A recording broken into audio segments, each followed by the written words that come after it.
મહેસાણામાં વડનગરમાં કોંગ્રેસની જોખમી ઉજવણી જોવા મળી છે। જીવના જોખમે જેસીબીમાં વિજય સરઘસ કાઢવામાં આવ્યું છે। ઉમેદવાર અને સમર્થકોએ જેસીબી પર બેસીને સરઘસ કાઢ્યું છે। જેસીબી પર ચડી કોંગ્રેસે વિજયોત્સવ મનાવ્યો। જોખમી ઉજવણીને લઈને તેના વિડીયો વાયરલ થયા છે।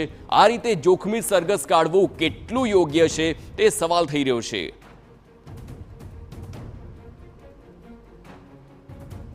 તો આ દ્રશ્યો આપ જોઈ શકો છો કેવી રીતે મહેસાણામાં વડનગરમાં જીત બાદ આ ઉજવણી કરવામાં આવી છે અને જેસીબી પર આ ખાસ કરીને ઉજવણીના દ્રશ્યો આપ જોઈ શકો છો। સંવાદદાતા મનીષ મિસ્ત્રી ફોનલાઈન પર છે। મનીષ, એક તરફ તંત્ર તરફથી અને સતત મીડિયા તરફથી પણ એક વાત કહેવામાં આવે છે કે જ્યાં યુવાનો જોખમી સ્ટન્ટ કરતા હોય અને તેમને રોકવાની વાત થાય છે, પરંતુ અહીં તો નેતાઓ ખુદ આ જોખમી સ્ટન્ટ કરતા જોવા મળે છે। આની ઉજવણીની આપણે જોખમી સ્ટન્ટ જ કહી શકાય।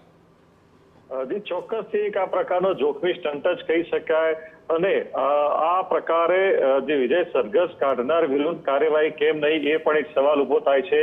આ સમગ્ર જે ઘટનાનો વિડીયો સામે આવે છે વડનગર નગરપાલિકાની ચૂંટણીના પરિણામ બાદનો છે કે જ્યારે કોંગ્રેસના 2 ઉમેદવાર વડનગર પાલિકામાં જીત્યા હતા, તેમાંથી એક ઉમેદવારનો આ પ્રકારે વિજય સરઘસ નીકળ્યું હતું। તેમાં જેસીબીના આગળના પાવડામાં 1-2 નહીં પરંતુ લગભગ 4 થી 5 થી વધુ વ્યક્તિઓ અને આગળનો પાવડો ઊંચો જે પ્રમાણે કરેલો હતો, પણ આપ કહી શકાય કે આ બેસવાની જગ્યા નથી, ઉભા રહેવાની જગ્યા નથી, આ માત્ર ખોદકામ માટે વપરાતું એક જેસીબી સાધન છે જેનો વિજય સરઘસ માટે ઉપયોગ કરવો એ ખરેખર જોખમી છે અને આ જોખમી વિજય સરઘસ કેટલા અંગે યોગ્ય તે અંગે સવાલ થાય છે। આ જે સરઘસ છે કોંગ્રેસના જે જીતેલા ઉમેદવાર છે તેમનું હોવાનું આ વિડીયો પરથી જાણવા મળી રહ્યું છે અને સમગ્ર મામલે અગાઉ જે પ્રમાણે પણ આ એક ઘટના બની હતી તેમાં પણ આ પ્રમાણે કાર્યવાહી કરવામાં આવી, તો આમાં પણ કાર્યવાહી થશે કે કેમ એ સવાલો ઉઠી રહ્યા છે।